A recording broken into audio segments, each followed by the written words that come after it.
Malam sering dianggap waktu untuk istirahat. Saat semua hiruk-pikuk dunia perlahan mereda. Kejadian ini terjadi waktu aku masih kecil. Ibuku sempat manggil anak ayam pelan. Krr, krr. Keluar ya, sini. Rambut panjang berantakan menutupi sebagian wajah. Tapi matanya menyorot tajam dari sela rambut itu. Sosok itu mirip kuntil anak. Yang lebih bikin ngeri, saat ibuku kaget dan mundur satu langkah, suara ciap-ciap itu berubah jadi suara kecil yang lirih. Suara itu memanggil. Inilah Petaka, pesan tak kasat mata. Bersama gue, Andini. Cuma di sini, bayangan tak mau pergi. Dari situlah Petaka mulai mengikuti.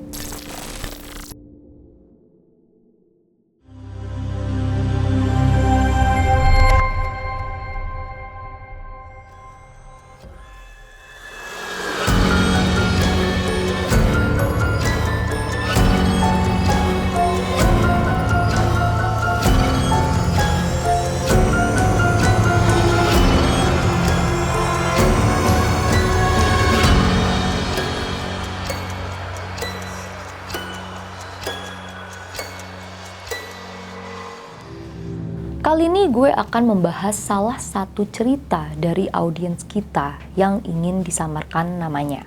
Dan kali ini dia mau membagikan kisah horornya. Masa kecil dan ayam warna-warni. Aku mau cerita pengalaman lama yang sampai sekarang masih membekas di keluarga aku. Nama aku jangan disebut ya, cukup bilang kalau cerita ini dari salah satu pendengar Petaka. Aku sekarang sudah berumur lebih dari 40 tahun. Tapi kejadian ini terjadi waktu aku masih kecil. Kira-kira umur 8 tahun. Waktu itu aku tinggal di rumah lama kami. Rumah satu lantai sederhana di sebuah kompleks perumahan kecil.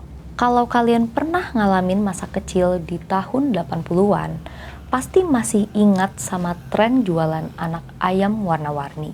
Di pasar, ada yang ngecat anak ayam jadi warna biru, merah, hijau, kuning, dan lain-lain.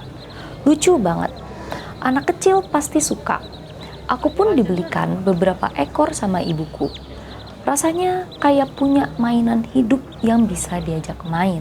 Sejak saat itu, halaman rumah kami sering ramai suara ciap-ciap ayam kecil. Ibuku kadang gemes, kadang juga repot, karena kadang aku suka lepasin ayam-ayam itu sampai masuk ke bawah mobil atau ke teras rumah tetangga. Sampai pada suatu malam, kejadian aneh itu terjadi. Malam itu kira-kira jam 9 lebih. Aku sudah tidur. Rumah kami cukup sepi. Hanya ada aku, ibu, dan bapak. Ibuku yang saat itu sedang beres-beres di ruang tengah, tiba-tiba dengar suara ciap-ciap anak ayam dari luar rumah. Suaranya terdengar jelas, nyaring, dan terdengar dari arah garasi, tepatnya di bawah mobil rumah kami. Karena masih ada peliharaan ayamku yang suka lepas, ibuku otomatis berpikir, waduh, jangan-jangan ayamnya keluar lagi nih, ntar mati kedinginan. Akhirnya beliau keluar rumah dengan niat mau ambil ayam itu. Sosok di bawah mobil.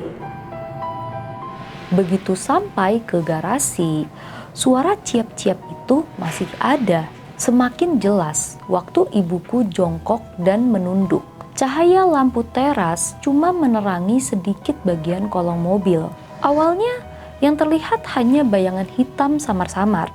Tapi semakin lama matanya menyesuaikan.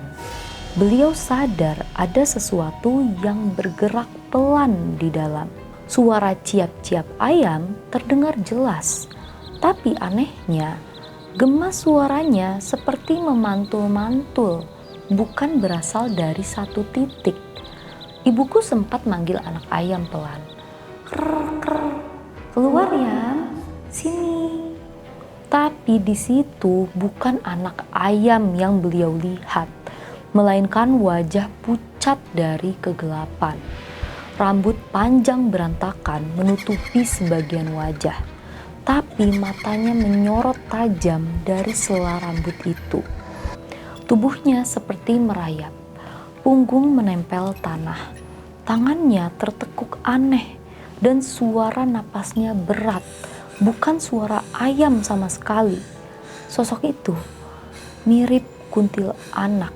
Yang lebih bikin ngeri, saat ibuku kaget dan mundur satu langkah, suara ciap-ciap itu berubah jadi suara kecil yang lirih, yang menggema dari bawah mobil. Ibuku langsung menjerit dan lari masuk ke rumah. Pintu langsung ditutup rapat. Aku yang waktu itu masih kecil, kaget setengah mati. Aku lihat wajah ibu pucat, tangannya gemetar, sampai nggak bisa ngomong jelas ke bapak. Bapak buru-buru keluar ke garasi dengan senter. Tapi waktu dicek, nggak ada apa-apa. Hanya mobil terparkir seperti biasa. Dan halaman kosong. Mitosnya, suara anak ayam pada malam hari memang dikaitkan dengan kehadiran makhluk halus, termasuk kuntilanak.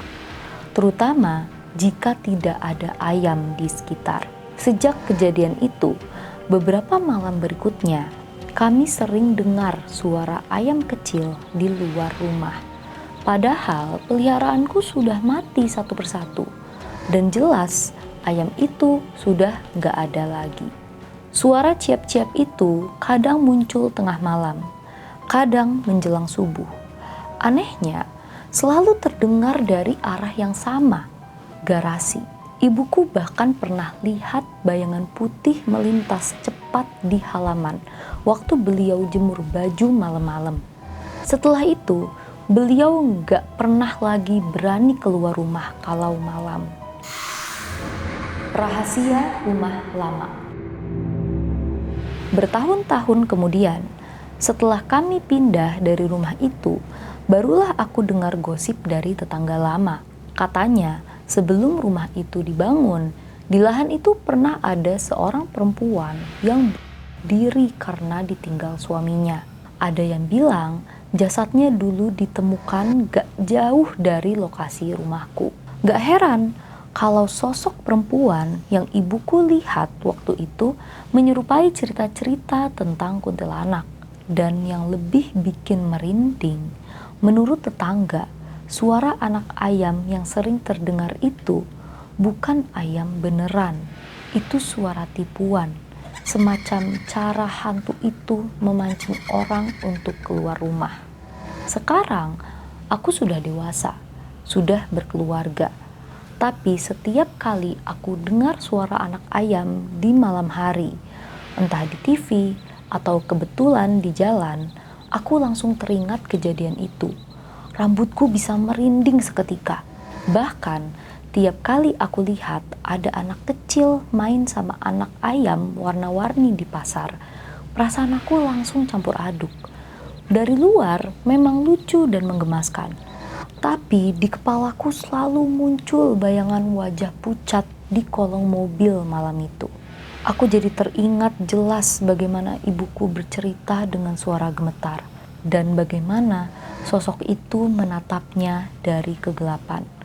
Seolah-olah suara ciap-ciap ayam kecil itu gak pernah benar-benar hilang, tapi berubah jadi semacam pengingat kalau di balik sesuatu yang polos dan lucu, bisa saja tersimpan cerita menakutkan yang gak semua orang tahu.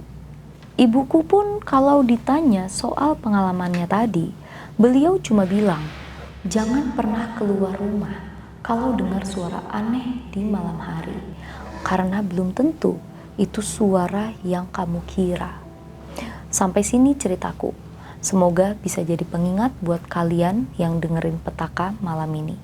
Jangan gampang kepancing sama suara-suara asing di malam hari.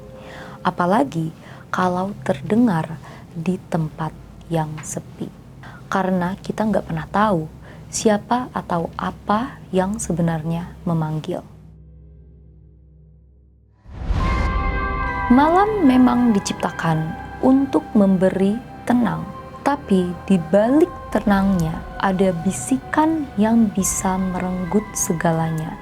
Karena tidak semua suara pantas kau jawab, dan tidak semua panggilan datang dari dunia yang sama.